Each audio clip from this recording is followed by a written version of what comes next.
সমাজ বিবাস আসসালামু আলাইকুম। কেমন আছেন সবাই? আশা করি সকলে অনেক অনেক ভালো আছেন। তো আরেকটি নতুন ভিডিওতে আপনাদের স্বাগত জানাচ্ছি। তো সন্ধ্যা ঘনিয়ে আসতেছে, এরকম টাইমে ভিডিও করতেছি, দেখতেই পাচ্ছেন। তো আজকে আমার জীবনের রিয়েল লাইফের একটা গল্প আপনাদের শেয়ার করব, বা একতরফা একটা ভালোবাসার গল্প আপনাদের মাঝে শেয়ার করব। সেটা হলো আমার এক কাছের বন্ধু একটা মেয়েকে প্রচণ্ড ভালোবাসতো। তো মেয়েটাকে কখনো বলার সাহস হয়নি যে সে তাকে ভালোবাসে। তো একটা পর্যায়ে ছিল যে আমি মানে বন্ধু বান্ধব থাকে না, সেরকম আমি ছিলাম। তো মেয়েটাকে একটা সময় আমি বললাম যে আমাকে তোমাকে ভালোবাসে, তো কি বলো? তো মেয়েটা বাড়িতে যেয়ে বইলা দিছে। বইলা দেওয়ার পরে মেয়ের মা এমন রাগে ফায়ার হইয়া দেখা গেছে যে ছেলেটাকে বা গুন্ডা মাস্তান ভাড়া কইরা, ঠিক আছে, এ, ছেলেটাকে মানে বাড়িতে এসে মারধর করছে। তো মারধর করার পরে আমিও মোটামুটি বাড়ি থেকে পলাইছিলাম, ঠিক আছে। পলানোর পরে কিছুদিন পরে মেয়েটার ভাগ্যবশত বিয়ে হয়ে যায়। বিয়ে হয়ে গেলে মেয়েটা 3 দিন থেকে 4 দিন ছিল, 4 দিন পরে আবার বাবার বাড়িতে ফিরে আসে। তারপরে একটা পর্যায়ে ছেলেটাও বিয়ে করার পরে ছেলেটা কিছুদিন পরে বাইরে চলে যায়। বাইরে চলে যাওয়ার পরে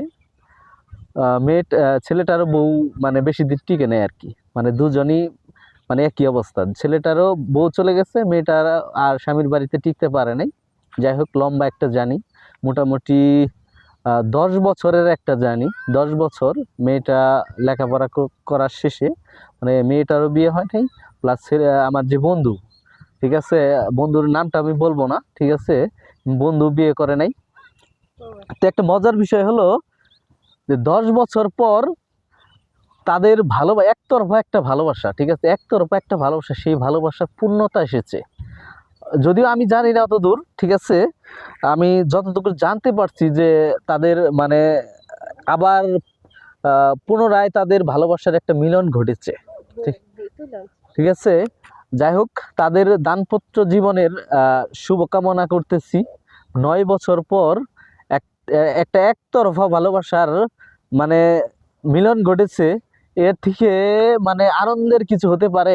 যদিও বন্ধু আমাকে এখন পর্যন্ত মানে জানায় নাই, তার জন্য মানে আছে কি, মানে এক বন্ধুর জন্য এক বন্ধু যতটুকু করে, ঠিক আছে, যে মায়ের খাওয়া থেকে বা জানেনই তো যে প্রথম অবস্থায় সেই বন্ধুর জন্য মানে মায়ের খাওয়ার একটা ভাব হয়েছিল আমার, ঠিক আছে, বাড়ি থেকে পলাইছিলাম, ঠিক আছে। তারপরেও সেই বন্ধু এখন পর্যন্ত আমাকে বলে নাই যে তারা বিয়ে করছে। যাই আলহামদুলিল্লাহ। আসলে 10 বছর পর সে একতরফা একটা ভালোবাসার মিলন হয়েছে।